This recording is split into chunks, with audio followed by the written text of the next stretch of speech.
94편은 공동체 탄원시로 분류됩니다. 공동체가 함께 주님 앞에 탄원하는 그런 탄원시예요. 이제 탄식하며 주님께 간구한다는 얘기죠. 자, 그러면 이렇게 탄원시라고 할 때 그동안 우리가 시편을 봐왔을 때처럼 먼저 물어야 할 것은 이 시인은 지금 무엇을 하나님 앞에 탄원하고 있는가? 이것이 이제 첫 번째로 우리가 물어야 할 질문입니다. 그런데 이 시는 그 무엇을 간구하는지, 무엇을 탄식하며 주님 앞에 부르짖는지 굉장히 처음에 아주 강하게 나타나고 있어요. 그것을 드러냅니다. 1절부터 그것을 드러내요. 주님은 복수하시는 하나님이십니다. 복수하시는 하나님, 빛으로 나타나십시오. 이렇게 하나님을 우리가 이제 수요 기도회라서 기도를 하는데, 여러분이 지금 내가 하나님을 기도할 때 뭐라고 부르는지를 한번 생각해 보세요. 그냥 우리가 습관적으로 하나님 뭐 이렇게 할 수도 있고, 좋으신 아버지 하나님 이렇게 할 수도 있고, 기도를 들으시는 하나님 아버지 이렇게 부를 수도 있는데, 그 지금 부르는 게 사실은 나도 모르게 내가 지금 가지고 있는 하나님 앞에 소원하는 것들을 담아 있는 거예요. 그래서 정의와 공평의 하나님 뭐 이렇게 부를 수도 있고, 그때 상황과 나의 형편과 처지와 나의 바라는 것들이 이 하나님을 부르는 호칭에 담겨 있어요. 그렇죠? 우리가 남편을 부를 때, 아내를 부를 때, 애들을 부를 때도 똑같은 이름을 부르는데도 찬영아, 이 찬영 이렇게 하는 거예요. 뭐 굉장히 다르죠. 그 호칭에 따라서 지금 내가 무엇을 원하는지 이게 담겨 있는 거예요. 그래서 복수하시는 하나님 이렇게 할 때 지금 이 시인이 하나님을 복수하시는 하나님이라고 부르는데, 시편 전체에 구약 전체에 복수하시는 하나님이라는 이름은 처음 나오고, 이게 또 마지막입니다.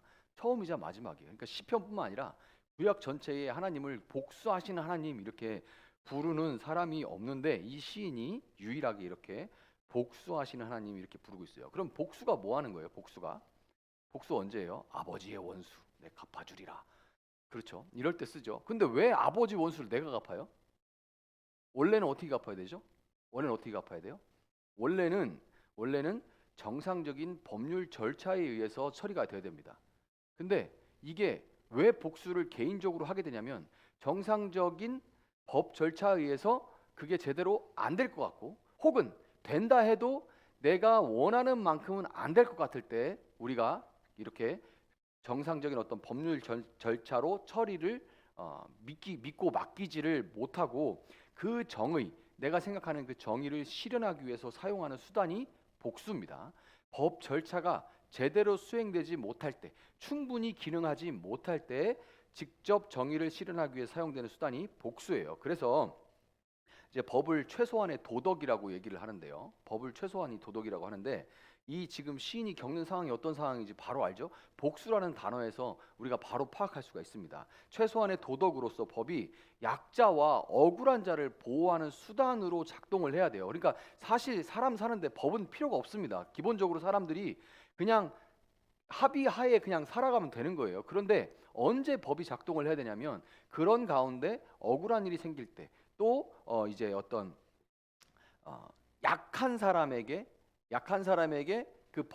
그게 문제가 잘 해결되지 않아서 어떤 피해나 억울한 일이 생길 때 법이 작동을 하는 거예요. 그러니까 법은 기본적으로 사회가 유지되게 하는데, 특별히 사회가 유지되게 하려고 하면 뭐가 돼야 되냐면, 억울한 사람이 없도록 해야 사회가 기능할 수가 있어요. 억울한 거 그냥 내버려 두면 지까지 것들이 힘도 없는데 어떻게 하겠어? 라고 그냥 두죠. 그러면 천년 만년 그렇게 유지될 것 같죠? 아닙니다. 억울한 일이 있어 일을 박박가는 일들이 생기고, 그런 억울한 일들이 모이는 그 민초들의 힘들이 모여지는 데서는 항상 이제 밀란이 일어나고, 그래서 그 억울한 자를 만들었던 정권이나 억울한 일을 만들었던 그런 국가나 이런 것들은 역사에 계속 반복입니다. 그럼 나라가 뒤집어져, 또 다른 나라 세워져. 그러면 그 사람이 또 올라가서 또 억울한 일을 또 만들어. 이런 일들이 반복되는 거예요. 자, 그래서 사회가 기능하기 위해서 법이 약자와 억울한 자를 보호하는 수단, 그래서 최소한의 법으로 작동을 해야 되는데 이 법이 그러기는커녕 힘을 가진 자의 기득권을 보호하기 위한 수단으로 악용되는, 법이 힘을 가진 자를 위해서만 작동할 때, 기득권을 보호하기 위한 그런 수단으로만 작용할 때 그것을 성경에서 시인은 뭐라고 표현하냐면 빛이 없다, 암흑이다 이렇게 얘기를 하는 거예요. 그러니까 이런 상태를 빛이 없다라고, 그런 빛이 없는 암울한 상황과 시대를 지금 시인이 살아가고 있어서 첫 절부터 하나님, 복수하시는 하나님, 이렇게 기도를 하면서 탄원을 하고 있는 겁니다. 시인이 시대를 이렇게 암울하게, 빛이 없는 암울한 시대다라고 여기고 복수를 의뢰했다는 것을 볼 때 우리는 먼저 뭘 생각할 수 있어요? 먼저는 이 시인이 개인적으로 억울한 일을 당한 겁니다. 그것을 알 수가 있어요. 지금 사무쳐 있는 억울함이 있는 거예요. 분명히 힘이 없으니까 이런 일을 당했겠죠.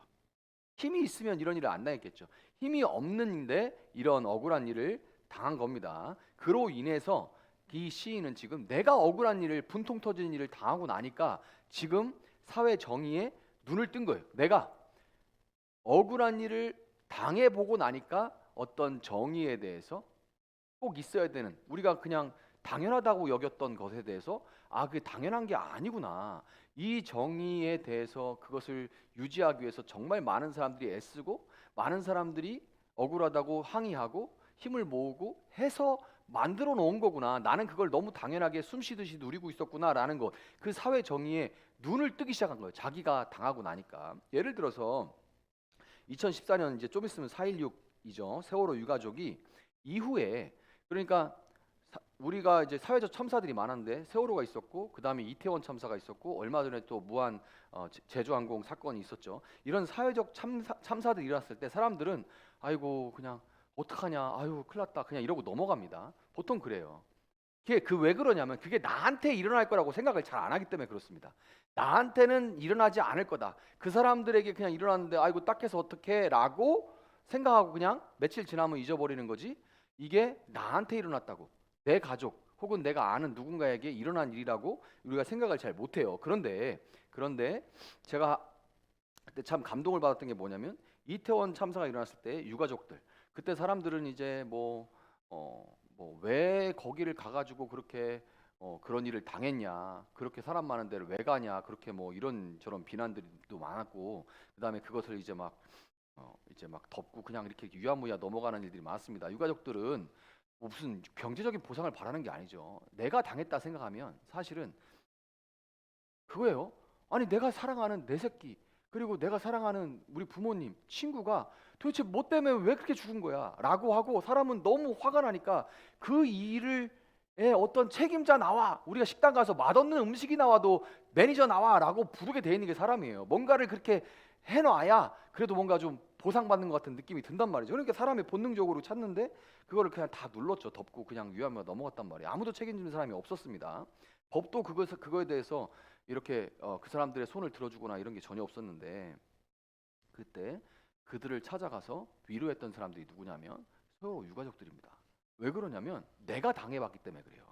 내가 생때 같은 내 자식을 잃어봤고 그거에 대해서 사회가, 법이 아무것도 지켜주지 않는다는 것을 경험했기 때문에 그래요. 그래서 눈이 열려가지고 그들을 도운 거예요. 근데 그때 그분들이 뭐라고 했냐면, 제가 기사를 그때 본 게 기억이 나는데 뭐라고 고백을 했냐면, 우리도 뉴스에 나오는 이런 일들은 다 나랑 상관없다고 생각했고, 그분 교회를 다녔어요. 교회를 다녀도 그냥 교회 가서 나하고 내 가족이 잘 되게 해달라고만 빌었었어요. 그냥 교회 나와도 그런 일들이 시편이나 아니면 선지자들의 선지서에서 어떤 정의에 대해서, 정의가 하수같이 공법이 강물같이 흘러가게 하십시오라고 막 호세아가 아모스가 이렇게 부르짖어도 그냥 선지서는 그냥 훌렁 넘어가고, 보통은 모세오기, 창세기, 출애굽기 읽으면 이제 성경 그냥 안 읽죠. 그 뒤로는 잘 못 읽잖아요. 레위기신 가면. 근데 사실은 성경의 백미라고 할 수 있는 선지서가 성경의 3분의 1인데 안 읽습니다. 그러니까 그냥 나하고 관계없는 일, 그리고 교회 와도 그냥 하나님 저 해야 되는데 장사 시작했는데 잘 되게 해주시고, 우리 아들 건강하게 해주시고, 아들이 또 아들 낳으면 우리 아들의 아들도 잘 되게 해주시고, 요 정도 수능 봅니다. 그냥 그 정도예요. 그 정도였는데 이게 아니구나라고.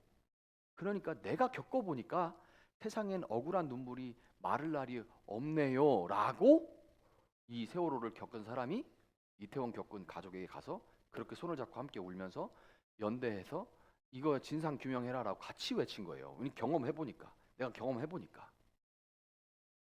그러니까 이 시인도 자기가 억울한 일을 당해보니까 이 억울한 일을 당하고 나서 이렇구나라고 생각을 하게 됐다는 거죠. 그 다음으로 그럼에도 이 시인은 지금 분노를 폭력으로 촉발시켜서 스스로 복수하려고는 하지 않습니다.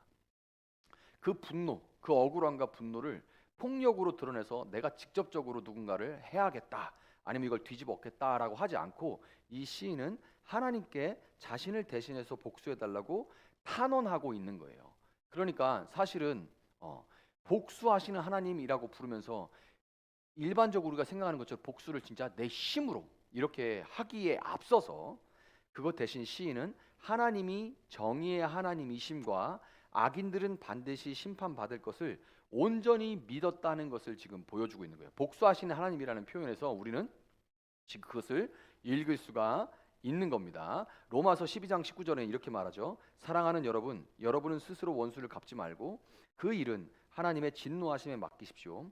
성경에도 기록하기를 원수 갚는 것은 내가 할 일이니 내가 갚겠다고 주님께서 말씀하신다 하였습니다. 그렇죠? 그래서 이 원수 갚는 일을 하나님께 지금 복수하시는 하나님이라고 부르면서 의뢰하고 있는 거예요. 이 시인은 어쨌든 그럼에도 불구하고 하나님이 반드시 이 악인들을 심판하신다는 것을 끝까지 붙들고 있다는 것을 보여주고 있습니다. 자, 3절을 보면 주님, 악한 자들이 언제까지 승전가를 부르게 하시겠습니까? 이렇게 이 시인이 하나님께 지금 묻고 있어요. 따지고 있죠. 세상은 악한 자들이 승승장구하고 그들의 악에 대해서 정당한 응징도 당장에 일어나지 않는 것처럼 보입니다. 시편은 대부분 이런 억울한 사람들이 호소하는 내용들이 엄청나게 많아요. 그래서 시편에 제일 많은 게 탄원시입니다. 탄원해. 하나님, 내가 실족할 뻔, 내 발이 미끄러져 실족할 뻔했습니다. 그 못된 인간이 잘 먹고 잘 살고 평안하게 늙고 살이 뒤룩뒤룩 쪄서 눈이 튀어나오도록 살이 찌는데 어떻게 저렇게 그렇게 살다가 죽을 때까지도 설마 죽을 때는 지가 이렇게 고생하다 죽겠지? 아니, 너무 잘 살다가 죽던데요. 하나님, 저는 진짜 실족할 뻔했습니다. 이런 내용들이 시편에 가득하단 말이에요. 그러니까 이 악에 대한 응징이라도 제대로 있으면 덜 할 텐데 응징이 없는 것처럼 보이죠. 그런데 이런 이유로 인해서 2절과 같이 이 사람들이, 악인들이 오만해집니다. 왜냐하면 그에 대한 응징이 당장에 일어나지 않으니까. 성경이 말하는 오만이라는 건 뭐냐면, 성경이 말하는 오만은 뭐 이렇게 도도하고 콧대 높고 이런 게 오만이 아니라 7절에 보면 성경이 말하는 오만은 주가 못 본다, 야곱의 하나님은 생각지도 못한다 하고 말합니다. 이렇게 돼 있죠. 그러니까 하나님은 못 봐, 야곱의 하나님은 이런 거 생각도 못해, 생각도 안 해, 이렇게 하나님을 깎아내리는 것이 성경에서 오만이라 그러는 거예요. 하나님을 없는 것처럼 살아가는 그런 모든 행태를, 그러니까 당장에 어떤 벌이 벌어지지 않으니까 너 그럼 천벌 받아. 근데 천벌 받는 거 보셨어요? 진짜 드문 얘기입니다. 진짜 드문 얘기예요. 만약에 정말로 어떤 무슨 하나님 앞에 어떤 죄를 지었는데 진짜로 어떤 징벌이 바로 내린다면 그 사람 복 받은 사람입니다. 그런데 대부분은 그렇지 않아요. 그래서 오만해집니다. 하나님은 몰라, 야곱의 하나님은 생각도 못해, 하나님은 못 봐, 이렇게 해요. 악한 사람, 이런 오만한 사람들 중에도 교회 다니는 사람들이 있긴 있습니다. 교회 다니는 사람들이 있긴 있어요. 교회 다닌다고 다 선한 거 아니에요. 선인 아닙니다. 악인들도 많은데 그들의 하나님은 보고 생각하는 살아계신 하나님이 아니라 그저 실제적인 하나님은 나고 그냥 하나님하고 부르는 종교 행위를 하는 그 하나님은 나를 보조하는 우상일 뿐인 거예요. 우상일 뿐인 겁니다. 그래서 오만한 자들도 교회에 앉아 있을 수 있는데, 알곡과 가라지를 나눌 때는 이것은 세상에서 알곡과 가라지를 나눈다는 게 아닙니다. 교회 안에서 알곡과 가라지를 나눈다는 거예요. 교회에 있다고 다 알곡이 아닙니다. 이게 교회가 너무 가라지들을 편하게 해주고 여러분도 하나님 사랑 다 받습니다 그러고 있는데 사실은 그건 진짜가 아니에요. 교회 안에도 내가 하나님이고, 그리고 하나님은 그냥 내가 하나님인 나를 그냥 보조해주는 어떤 종교적인 위안을 주거나 종교적인 만족감을 주거나 종교적인 서비스를 제공해주는 그런 대상일 경우가 굉장히 많아요. 그들은 굉장히 오만하죠. 하나님 어차피 몰라, 하나님 못 들어, 이렇게 생각하는 거예요. 자, 철학자 칸트가 이런 얘기를 했습니다. 철학자 칸트는 무슨 얘기를 했냐면, 인간의 도덕이 성립하려면, 인간 사회에 도덕이라는 게 성립하려면 생의 존재가 요청된다. 순수 이성 비판이라는 그 칸트가 쓴 이만한 책들이 있습니다.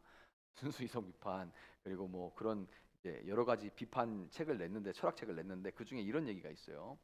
인간의 도덕이 성립하려면 그러니까 사후 세계가 요청된다는 거예요. 요청된다 그랬습니다. 반드시 있어야 돼. 내가 그걸 믿는 거는 그 다음 일이고, 이건 있어야만 돼. 왜 그러냐면 이 히브리서 9장 27절에 사람이 한 번 죽는 것은 정해진 일이요, 그 뒤에는 심판이 있습니다. 심판이 있다는 거를 믿지 않으면 인간은 자연스럽게 5절 6절로 나아갈 수밖에 없어요. 아까 5절 6절에 뭐라고 했어요?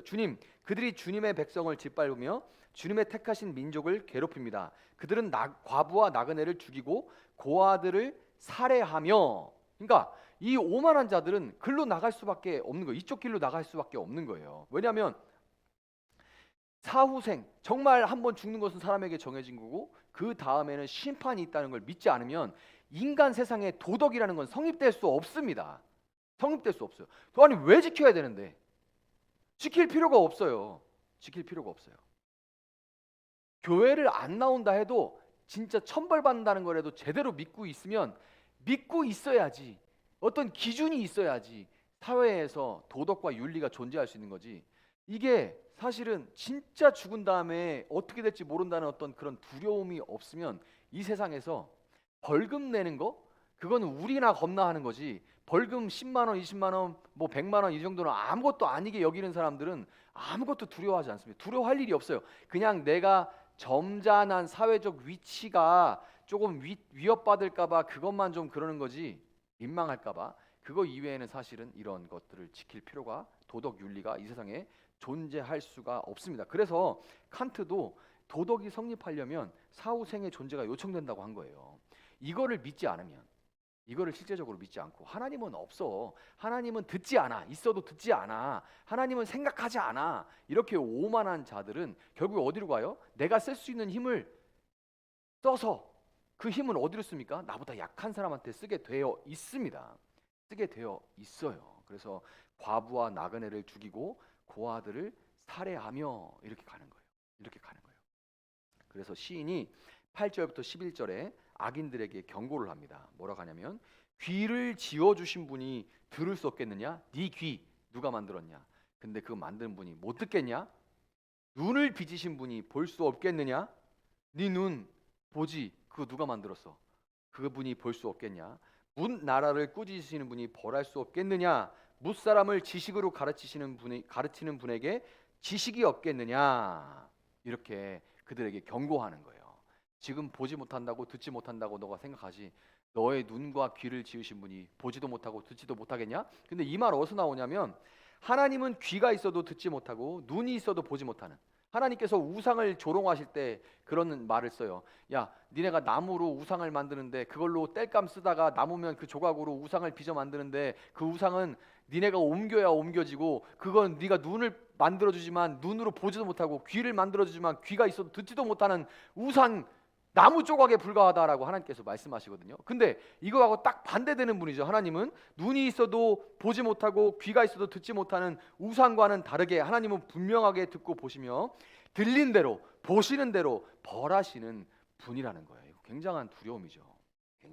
반드시 그분은 보십니다. 12절부터 15절에 하나님의 교훈에 순종하는 의인들을 격려해요. 이렇게 악인들에게 경고하고 난 다음에 시인은 그 악인들에게 향했던 시선을 돌려서 의인들에게 돌립니다. 자신과 함께 이런 하나님의 의를 기다리고 하나님의 복수하심을 기대하고 인내하고 있는 의인들에게 이 시선을 돌립니다. 뭐라고 해요?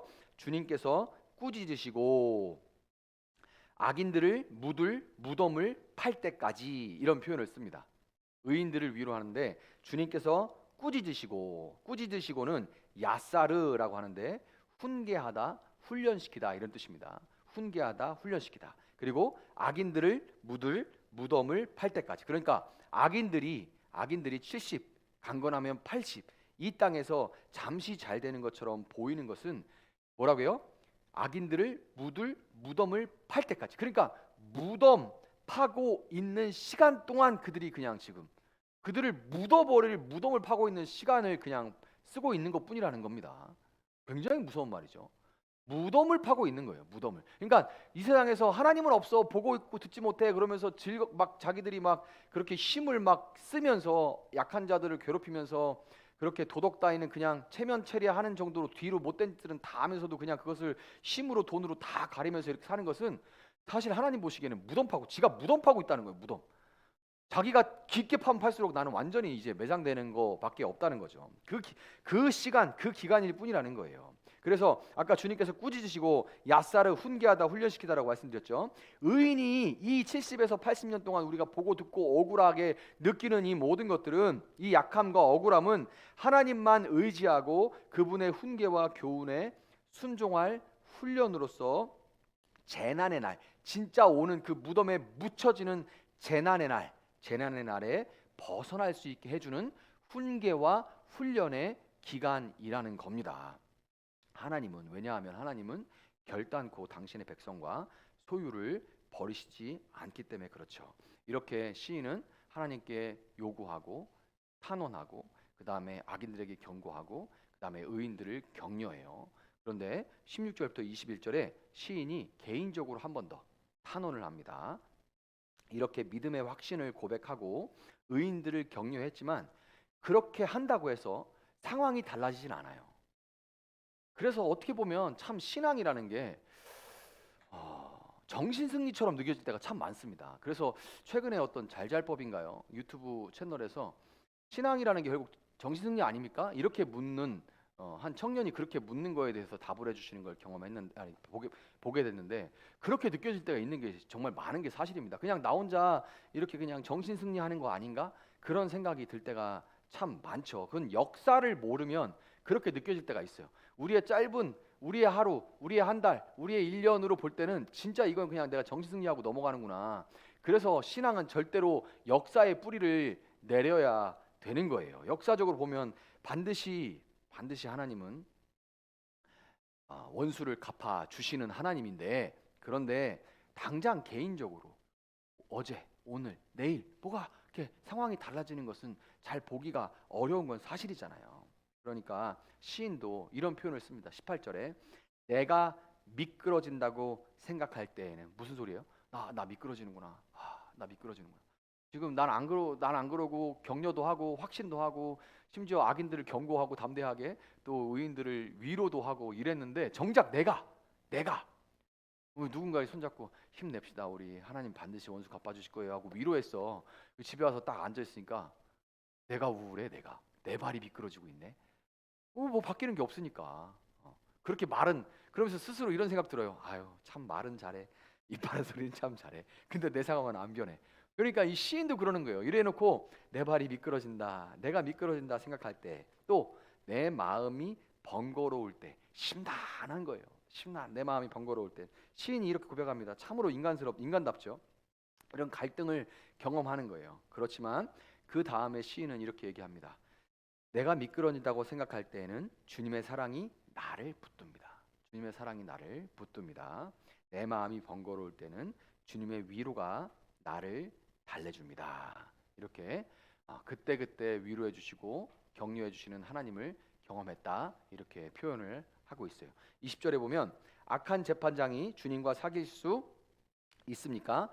율례를 빌미로 재난을 만드는 자가 주님과 어울릴 수 있습니까? 이렇게 얘기해요. 지금 이제 20절에서 우리가 아까 처음에 복수하시는 하나님이라고 부르면서 복수가 이제 정상적인 법적인 절차에 의해서 이제 처리되지 않는 것 때문에 개인적으로 취하는 방법이라고 말씀을 드렸는데, 이제는 더욱더 구체적으로 그 억울한 일이 무엇인지, 복수의 대상이 무엇인지가 나옵니다. 악인들의 정체가 나와요. 악인들의 정체가 뭡니까? 약자와 억울한 자들의 재판을 굽게 하는 재판장이라고 합니다. 약자와 억울한 자들의 재판을 굽게 하는 재판장, 그게 악인이에요. 그리고 법률 지식을 이용해서 재난을 만드는 자들, 그러니까 법 지식으로 재난을 만들어, 혼란을 일부러 만드는 거예요. 이거 요즘 말로 법비라고 얘기하죠. 법꾸라지라고도 말을 합니다. 성경은, 특히 선지서는 재판관들에게 엄청나게 관심을 둡니다. 왜냐하면 사람이 사람을 재판하는 그 권한은 하나님만 주신 거기 때문에 그래요. 인간 전체 역사를 전체를 심판하시는 재판장, 유일한 재판장은 하나님이에요. 그런데 역사가 유지되는 동안 그 하나님의 권한을 땅 가운데 사람에게 부여하는 것, 국가와 나라와 공동체의 그 질서를 유지시키기 위해서 그 놀라운 권한을 부여한 것, 심지어 사람이 사람한테 죽여라 하고 사형을 언도할 수도 있는 그 권한을 재판관에게 줬는데, 그 재판관이 그 어마어마한 부담감을 갖고서 최소한의 도덕이 되도록 해야 될, 약자를 보호하고 억울한 자가 없도록, 심지어 한 명의 범죄자를 놓친다 할지라도, 10명의 범죄자를 놓친다 할지라도 한 명의 억울한 자가 없도록 만들지는커녕 약자와 억울한 자들의 재판을 굽게 해요. 800원, 버스 기사가 800원 제대로 계산 못했다고 직장을 잘라버리는 그런 재판관, 동일한 재판관이 99만 원 향응을 대접받은 그런 검사들은 99만 원 불기소 세트라고 해가지고 그냥 풀어주죠. 동일한 재판장이 하는 짓입니다. 이런 거 하나님 정말 정말 싫어하십니다. 약자와 억울한 자들의 재판을 굽게 하는 재판장과 법률 지식, 알량한 법률 지식 이용해서 재난을 만들어, 그래서 막 뭐 이런저런 법 절차 막 해가지고 막 그냥 범죄자를 그냥 빼버려. 범죄가 없는 사람도 막 절차나 뭐를 말꼬리 하나 잡아가지고 죄가 있게 만들어. 이렇게 막 재난을 만드는 사람들, 이걸 지금 이 원수 갚아달라고 복수해 주십시오 하는 시인이 말하는 악인들의 정체예요. 그럼에도 22절과 23절에 주님은 나의 요새, 나의 하나님은 내가 피할 반석이시다. 그들의 죄를 그들에게 물으시며 그 악함을 벌하셔서 그들을 없애버릴 것이다. 주 우리 하나님께서 그들을 없애버리실 것이다. 이렇게 마무리를 하죠. 그때 이렇게 하나님을 의지하고 붙들고 있는 거예요. 하나님의 의로운 심판을 믿고 여기서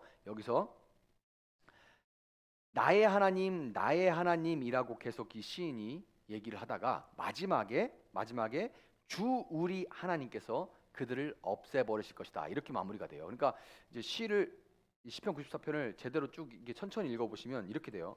주님은 나의 요새, 나의 하나님은 내가 피할 반석. 이렇게 나의 하나님 하다가 이게 아까 공동체 탄원시라고 했겠죠. 이게 공동체가 되는 거예요. 그러니까 함께 탄원이 되는 거예요. 왜 함께 탄원? 그냥 개인 탄원시가 아니라 공동체 탄원시라고 했냐면 마지막 절에 그들을 없애버리실 것이다.